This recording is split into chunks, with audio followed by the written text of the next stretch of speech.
નમસ્કાર દર્શક મિત્રો, એબી ન્યૂઝ ગુજરાતીમાં આપનું સ્વાગત છે। તો જોઈએ આજના મહત્વના સમાચારમાં। કોંગ્રેસ રેલીમાં અભૂતપૂર્વ માનવ મહેરામણ ઉમટી પડ્યું।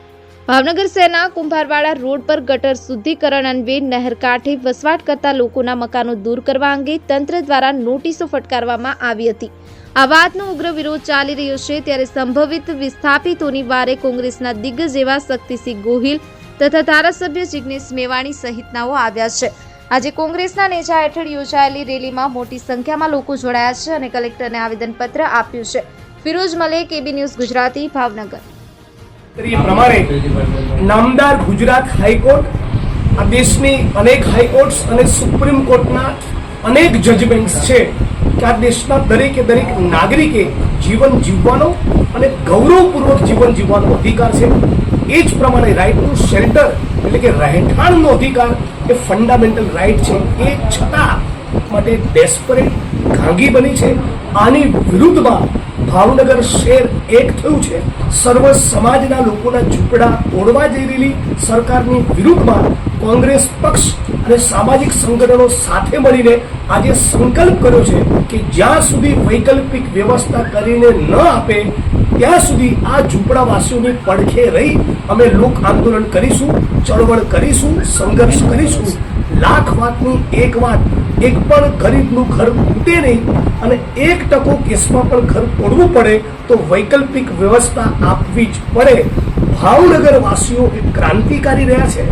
ભાજપે અમને ચેલેન્જ આપી છે। ભાવનગરની જનતા એ ભાજપના સત્તાનો નશો ઉતારીને રહેશે એવી અમને ખાતરી છે। જિગ્નેશભાઈ, ભૂતકાળમાં પણ કોંગ્રેસે વિરોધ કર્યો હતો, આમ છતાં ડિમોલેશન કરવામાં આવ્યું હતું આ જ પ્રોજેક્ટમાં। એટલે કહ્યું કે સત્તાના નશા મારેલી ભારતીય જનતા પાર્ટીએ સુધરવાની જરૂર છે। એ હાઈકોર્ટ અને સુપ્રીમ કોર્ટની ઉપર નથી, ગુજરાત અને દેશની જનતાની ઉપર નથી। ગુજરાત અને દેશની જનતાના લોકોનું, નાગરિકોનું સન્માન કરવું જ પડે। જ્યારે હાઈકોર્ટના સુપ્રીમના અનેક જજમેન્ટ કહેતા હોય કે ઝૂંપડું ત્યાં ઘર અને વૈકલ્પિક વ્યવસ્થા વગર ક્યાંય કોઈ પણ વ્યક્તિને હટાવવો નહીં, એની ઉપર જઈને આ જ્યારે સરકાર કરવા બેસે છે તો સરકારને સવાલ કે તમારા બિલ્ડરો જે તમને બહુ પસંદીદા છે, તમારા નેતાઓ જેમણે ગૌચરો સહિત અનેક જમીનો ગેરકાયદેસર હડપ કરી છે, ત્યાં બુલડોઝર નહીં અને શ્રમિકની છાતી પર બુલડોઝર ફેરવો, આ નીતિ કોઈ પણ સંજોગોમાં વિપક્ષ તરીકે અમે ચલાવવાના નથી અને છે એટલી તાકાત લગાવીને આ ગરીબો માટે અમે લડવાના છીએ। જિગ્નેશભાઈ, સામાન્ય વર્ગના લોકો છે, જો જરૂર પડે તો કોંગ્રેસ દ્વારા સુપ્રીમ કોર્ટ અને હાઈકોર્ટના દરવાજા ખખડાવવામાં આવશે આ ડિમોલિશન હટાવવા માટે? કરવાનું હોય એ પણ કરીશું। આવેદનપત્રો પણ આજે આપ્યા અને રોડ ઉપર ઉતરી કાનૂન અને બંધારણના દાયરામાં રહીને જે પણ સંઘર્ષ, જે પણ ચળવળ કરવાની હશે એ પણ કરીશું। ગરીબોની પડખે કોંગ્રેસ હંમેશા રહી છે, આવનારા દિવસોમાં પણ રહેશે।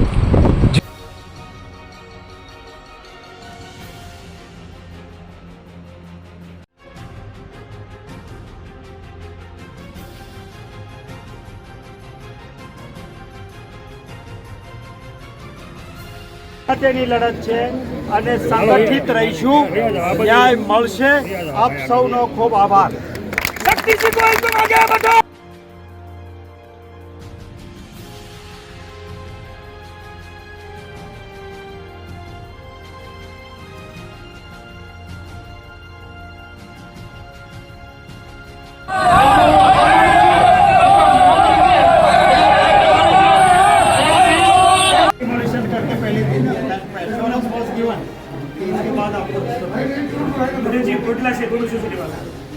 पहले सामने बोला था, तुमने 30 सामने से ही कट करके दे दी डिमोलिशन खुद ही।